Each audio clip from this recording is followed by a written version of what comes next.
my name is Mark Strama. I'm a state representative from here in Austin, Texas. And I frankly, don't belong on a panel that has some of the medical professionals and their expertise that are coming later in the day.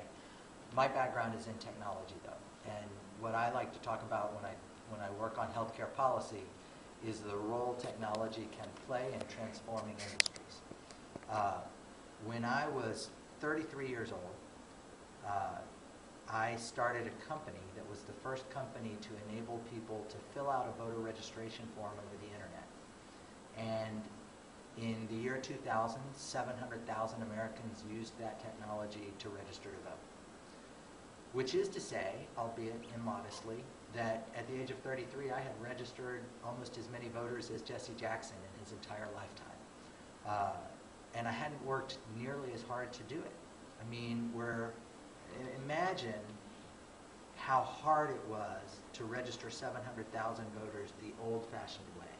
You had to marshal armies of volunteers. You had to set up tables at college campuses and in churches, and I mean, it required a vast manual labor effort that processed a lot of paper and wore out a lot of shoe leather and took a lot of time.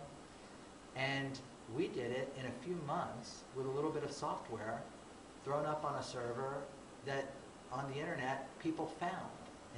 And it distributed the labor to each person who got benefit from that application. And so it illustrated to me the transformational power of technology in changing business processes and changing the way industries operate in a way that has a consequential impact on real people and their lives. When I wrote my business plan for that company, I said, and this was in 1998, at that point, this was true. At that point, what I said was, the internet has transformed the way we communicate, the way we correspond with our friends, the way we recreate, the way we travel, but it hasn't yet changed the way we practice politics. In 1998, it hadn't. And I said, but inevitably it will, and when it does, it'll have the same effect in the political sector that it has had in recreation and travel and communications, which will be to reduce costs, increase efficiency, and at the end of the day, empower the end user. And it has since done that. I mean, I think that the election of 2008 brought that promise to full fruition, and we saw how much money was raised from small donors using the internet as a vehicle to contribute in a way that wasn't possible before the internet, and the communications that were used by both campaigns, and it's been a radically democratizing force with a little d. The next industry, I think there are two areas of society where that power, that transformational power of technology has not yet seen its full effect. One is education, where we continue. So the two areas where I think that this type of transformation is going to take place over the next 10 years, one is education, where we continue to use the same delivery model that we've used for 100 years to deliver education. But that's going to change, and it's going to change and have the same effect that it had in every other industry. It's going to reduce cost, increase efficiency, and deliver the ability to individualize instruction in a way that's empowering to each kid and much more effective. The other is going to be in healthcare. And I know that a lot of the talk around that is about electronic medical records and the implications that that will have. But I think the more dramatic transformation is going to be, and let's not say that technology hasn't transformed healthcare over the past 100 years. The technologically driven transformations in healthcare are actually remarkable. I had dinner the other night with the Rhode Island Commissioner of Health, and the stories he told about how much they've been able to actually drive efficiency into the healthcare marketplace there, just through applying technology to primary and preventative care, it's remarkable. And I know we have somebody from the Texas Heart Institute speaking later. It's my understanding that that's one area where we actually have achieved significant compression of costs because we've reduced the amount of open heart surgery we have to deliver. The technology for it's improved, but we don't have to do it as much because there are other technologies available at a much more cost effectively address the same problem.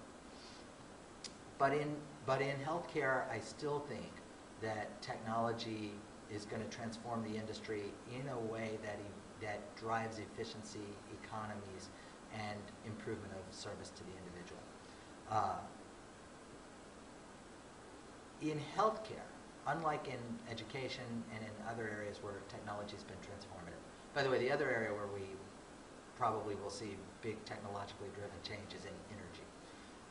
We've started to see that in the past 10 years, not just with the advancement of solar technology, but also, frankly, with hydraulic fracturing, which has revolutionized the energy marketplace. And maybe there's a good comparison there to the future of healthcare. Hydraulic fracturing, which has essentially transformed American industrial competitiveness by reducing electric rates so much. Hydraulic fracturing is an incredibly sophisticated technology that would not exist commercially today were it not for the role that government-sponsored R&D had played in its development. It's a Texas-grown industry. It was really pioneered by Houston oilman George Mitchell, but the initial R&D costs of developing it to the point where it was commercially useful were too high for any individual entrepreneur or company to undertake. And so the Mitchell and his energy company got support from the Department of Energy doing the early stage pre-commercial R&D that then that company and other companies were able to turn into a commercially viable technology.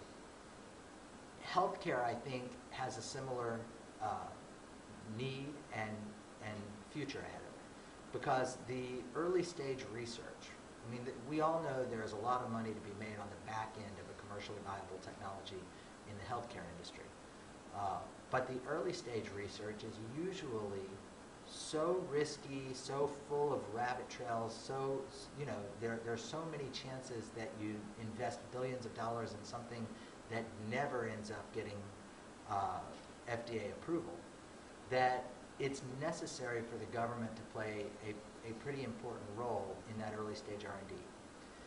The challenge this presents to policymakers is that in an era where we are facing significant budgetary pressures for the foreseeable future, that type of R&D is a really difficult investment to defend in the context of all the other